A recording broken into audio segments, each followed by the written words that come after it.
নমস্কার বন্ধুরা, নিয়ে আসলাম আমি আজকে আলু কারকুল দিয়ে মাছের রেসিপি। আলু কারকুল দিয়ে মাছের রেসিপি করার জন্য নিয়ে নিয়েছি আমি কিছুটা ছোট ছোট সাইজের যে কারকুলগুলো থাকে, এই কারকুলগুলো নিয়ে নিলাম। আর নিয়ে নিয়েছি সাথে একটা টমেটো, দুটো আলু, একটা পেঁয়াজ। ছোট ছোট সাইজের কারকুলগুলো, যেগুলো দিয়ে পুর বানানো যায় না, এগুলো নিয়ে নিয়েছি। কারকুলগুলো ধুয়ে কেটে রেখে দিয়েছি।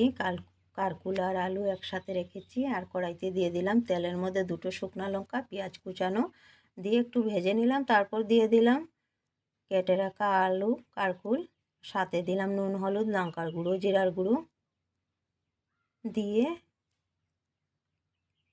ভালো করে কষিয়ে নেব।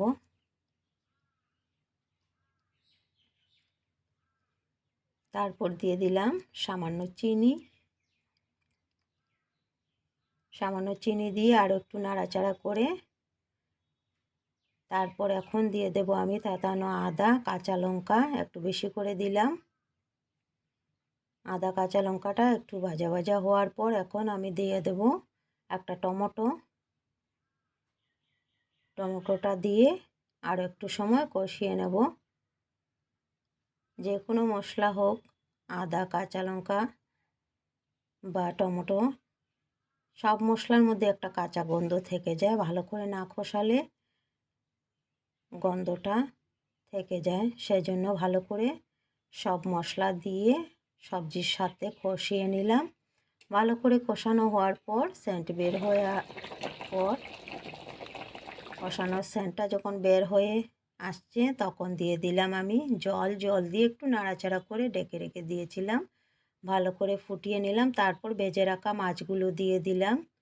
মাছগুলো দিয়ে ডুবিয়ে দিয়ে আবার ঢেকে রেখে দিয়ে দিলাম। কিছুক্ষণ ফুটানোর পর ঢাকনাটা সরিয়ে আবার আরও একটু নাড়াচাড়া করে দিয়ে দিলাম গরম মশলা দিয়ে নাড়াচাড়া করে দিয়ে দিলাম।